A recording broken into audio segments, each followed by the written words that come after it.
Hasil sementara pilkada di Kabupaten Parigi Mutong, Sulawesi Tengah menunjukkan pasangan calon nomor urut 4 Erwin Burase dan Abdul Sahid unggul. Erwin Said mengungguli tiga pasangan calon lainnya berdasarkan data quick count yang diperoleh hingga pukul 21.30 waktu Indonesia Tengah, tepatnya pada Rabu 16 April 2025. Berdasarkan salah satu hasil hitung cepat, pasangan Erwin Said tercatat mengumpulkan suara sebanyak 106.105 atau sekitar 59,6%. Informasi selengkapnya akan disampaikan oleh rekan kami wartawan Tribun Palu, yaitu Faiz Tengka. Baik, Faiz, silakan untuk laporan selengkapnya.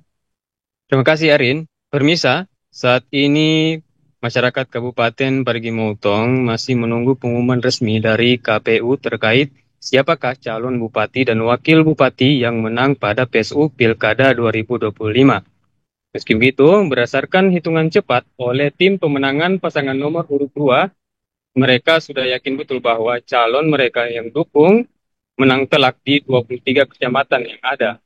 Pemirsa, dapat saya laporkan berdasarkan hitungan cepat oleh tim pemenangan pasangan nomor urut 4, Erwin Burasi dan Abdul Sahid, dari total 23 kecamatan yang menggelar PSU, pasangan Erwin Said berhasil mengungguli jauh tiga pasangan lainnya dan meraih kemenangan telak. Pasangan nomor urut 4, Erwin Said, mencatatkan keunggulan mutlak dengan perolehan suara sebanyak 119.048 suara, setara dengan 59,1% dari total suara sah. Sementara pasangan Nizar Ardi di posisi kedua mengantongi 71.128 suara atau 35,3%. Dua pasangan lainnya yakni Nur Arman dan Badrun Muslih masing-masing meraih 7.008 suara dan 4.330 suara. Selisih suara yang cukup jauh ini sekaligus mempertegas dominasi Erwin Sahid dalam pemungutan suara ulang yang tersebar di 23 kecamatan. Dengan hasil ini, tim pemenangan Erwin Sahid sangat yakin dan memastikan unggul secara signifikan. Namun demikian, pihak KPU Parigi Motong masih akan melanjutkan tahapan rekapitulasi dan penetapan resmi dalam waktu dekat. Sebab saat ini rekapitulasi masih berada di tingkat kecamatan.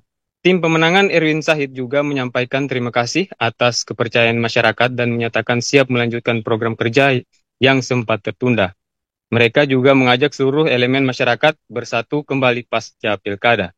Selain itu, pemirsa, yang dapat saya laporkan bahwa adalah terkait partisipasi pemilih dalam PSU ini yang mencapai 59,85% dari total 300.227, maaf saya ulangi, 327.357 pemilih tetap. Meski cukup baik, namun angka golput masih terbilang tinggi, yakni mencapai lebih dari 131.000 suara atau 40%. Berdasarkan pantauan pada hari pencoblosan PSU, suasana di sejumlah TPS masih terpantau sepi. Hanya tampak beberapa petugas KPPS yang telah bersiap, namun belum banyak warga yang datang memberikan suaranya.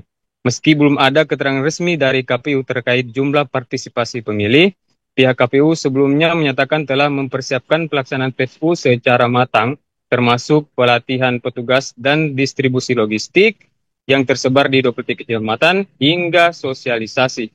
Upaya peningkatan jumlah partisipasi ini telah dilakukan oleh KPU, bahkan memajukan jadwal PSU dari hari Sabtu ke hari Rabu, dilakukan atas pertimbangan toleransi terhadap warga jemaat Advent yang beribadah di hari Sabtu.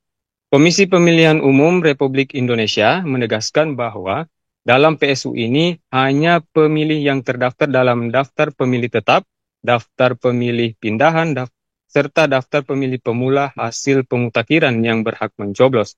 Penegasan itu disampaikan oleh Komisioner KPU RI, Idam Holik, saat memantau sejumlah TPS di Kabupaten Parigi Motong pada Rabu kemarin.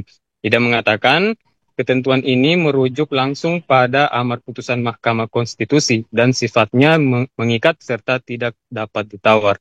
Pernyataan tersebut juga menanggapi polemik soal warga binaan Lapas kelas 3 Parigi yang tidak dapat memilih pada hari pencoblosan. KPU akan mendalami kembali status pendaftaran mereka dalam DPT sebelumnya. Lebih lanjut, Idam menegaskan pelaksanaan PSU berjalan lancar, aman, dan tertib. Ia juga menyampaikan bahwa partisipasi pemilih masih dalam proses rekapitulasi dan menekankan tidak ada ambang batas minimal partisipasi dalam menentukan keabsahan hasil pemilu. Pemirsa, saat ini bisa saya laporkan bahwa kondisi terbaru di Kabupaten Parigi Motong pasca PSU berjalan kondusif, aman, dan terkendali. Demikian, Arin. Baik, terima kasih rekan Faiz atas laporannya dan selamat lanjutkan tugas kembali.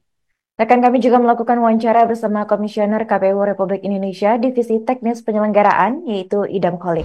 Berkaitan dengan persentase pemilih pengguna hak pilih di TPS PSU ini, sampai saat ini KPU Parigi Motong sendiri masih menunggu selesainya proses penghitungan suara yang nanti KPU Parigi Motong itu akan melakukan pengecekan terhadap tingkat partisipasi pemilih pengguna hak pilih.